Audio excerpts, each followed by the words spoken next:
welcome back to my channel. We are here for a special edition of Tea Time. So some of you guys may remember back in May, I challenged you guys to a burnout, and we selected 3 winners, and those winners got to fly down to Austin to meet moi. I'm LaQuita from Gwee, Arkansas. And I'm Candace. I'm from Durham, North Carolina. And I'm Jason. I'm from Washington, D.C. What inspired you guys to do the burnout? Well, I saw the challenge because I follow you on Instagram. I haven't worked out since 2013. Give it a try, and if I win, I'll get a chance to meet her. So that was that's a nice perk, right? Yeah. The challenge started, I didn't have my kit yet, and then Jason didn't have his. We're on the same page. I'm going to stick with it. Well, I saw it on your YouTube, I believe. I like run and work out a lot, but I always like fall off. I'll say like, oh, I'm doing this week, and I do it like once, and then I stop. So I was kind of already looking for something that kind of like motivate me to like do things every day, like not having to go to the gym and all that stuff. So that was kind of like my motivation. Was like, I need to work out, get in shape, and could meet Natasha too. So. I actually got hurt prior to announcing the contest, and just kind of perusing the internet, following you a little bit before that, saw the challenge. Meeting you would be a great opportunity. And then something making me blow.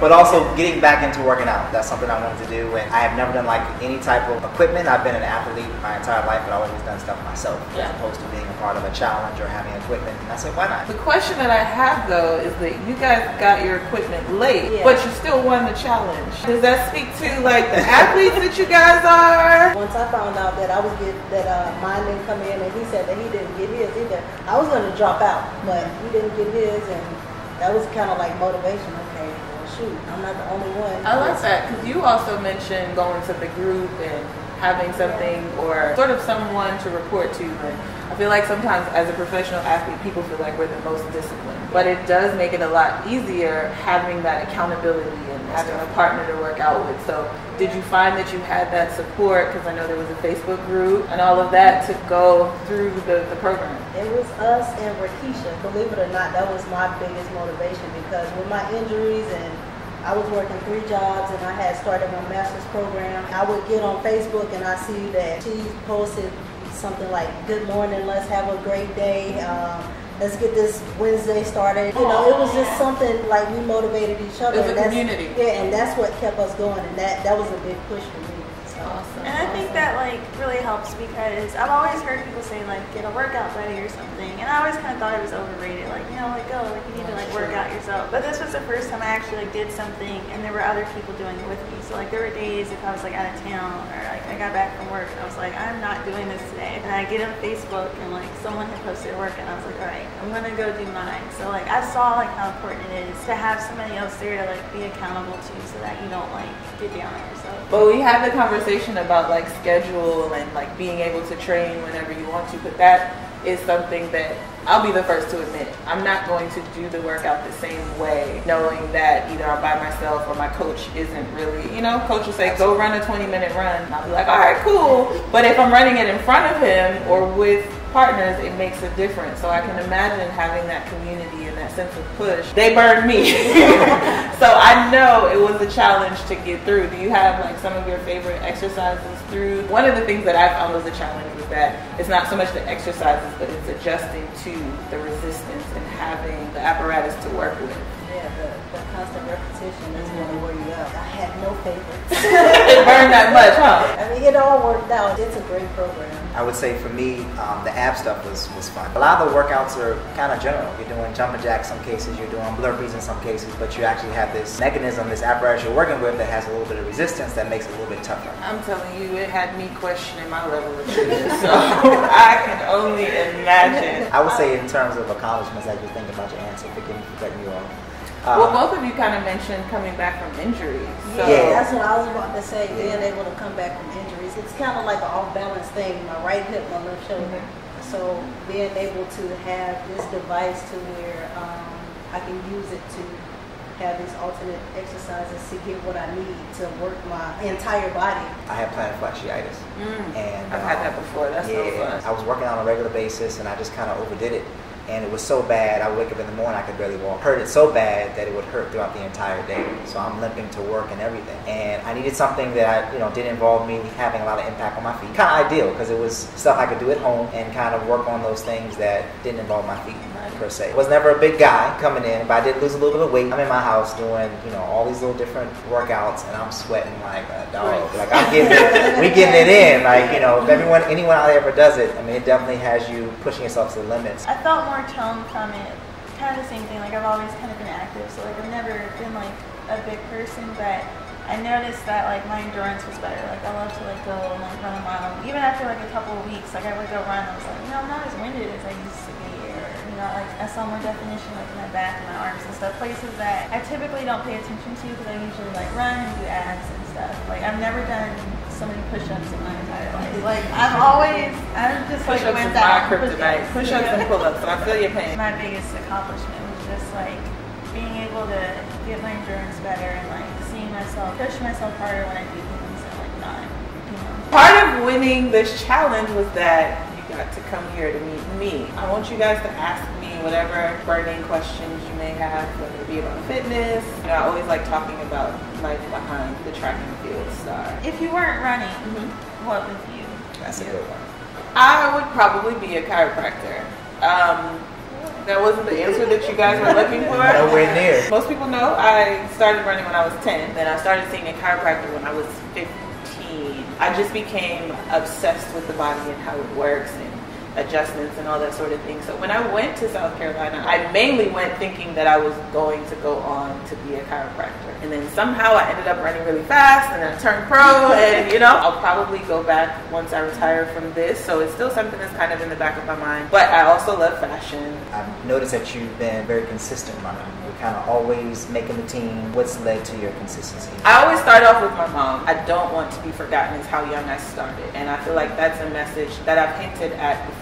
Now I live in a culture where people want to overtrain and you see people pushing their kids beyond their limit. My mom even went so far, I'll never forget, there was a day that we had 10 400s. I was maybe 10 or 11.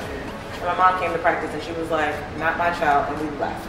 Like as a pro, I'm not even doing that. My mom didn't allow me to be burnt out. And that's physically and mentally. Now I'm just having a great time with it. I thought that I would retire after Rio. I put that in the atmosphere when I was like 15 or 16. I was like, I'll be done running at 30 for sure. It's like, I want to go and have kids and blah, blah, blah. But then I also said, I'm still running fast. I'm still running just as fast as I was 10 years ago. I'm having fun and mom let me be me. Since you mentioned about that 10 400, that sounds like a brutal workout. So what is your favorite workout? If it's your favorite, it burns like hell. So it burns like hell, but it's the workout that I know when I hit these numbers, I'm ready to go. It's 4 250s, 7 minutes rest, and I'm coming through the 200 about 22, 23 seconds, finishing in 27. Yeah, he said he wanted to race you. I don't race for free. So unless you got, some sort of wager, then we can talk. A race in between. Maybe we could do a 6. A who? You don't. A 450? I'm not going over 400. No. You were better off saying 150 or 300. You would definitely get me in that. All right. Is there anything that you do before like every race? I prefer to run by myself. I don't always get that luxury, but when I do have the luxury, I listen to music. Normally my hair is already done because it's either like the short do or whatever, but the makeup part that people feel like is like just completely vanity, it's something for me to do with my hands. So it's kind of like that moment that I get to take before this couple of hours that's intense. Kind of like artwork, I guess. Some people, they either draw or they read a book. I'm also on TV, so I'm not going to go on TV looking crazy. But yeah. Okay, and a visual, whether it's a painting or let's say a short film, would you rather be yourself or would you pick someone to play with? I feel like I'm way too shy, way too self-conscious to like play myself. I would want to do the running parts, the workouts, the stuff that comes natural to me, but actually playing me, I guess I would have to pick Taraji because she can go from that beast has to come out, but then also be introvert that no one believes that I am. I think she would do a good job of playing both of those things. I'm sure you may agree, it's probably one of the least respected major sports out there. You train all year round. You don't get the same notoriety as someone who's in the NFL and the NBA or NHL or of Major League Baseball. How do you envision track in the future? Definitely sort of the thing that I feel like I'm doing with this channel in terms of paying forward. Us individually telling our stories, being more engaging. Sometimes it's hard for us to come out of our show. Even as a team, as Team USA, people don't realize this, but all year you're competitive. Up until you make that team, I'm going after the same spot you are. So when it's time for us to be a team, it's hard. Same thing when it comes, to being engaging and going out into the community and doing, community service and just talking to people. I mean, some days I come home from practice and I'm like, I can't do nothing but there's literally some days that I'll get in the bed at 3 o'clock and I won't move until the next day. There's that, and then there's also the piece that I feel like we need to do a better job of telling positive stories. Our sport is plagued with the same thing that every other sport is plagued with. I don't agree with it. I don't think it's right. I think those who are cheating should be punished, but I think more time needs to be spent talking about the athletes that are doing great things in the sport, the athletes that are honest. I would like to be a part of the narrative and telling those stories.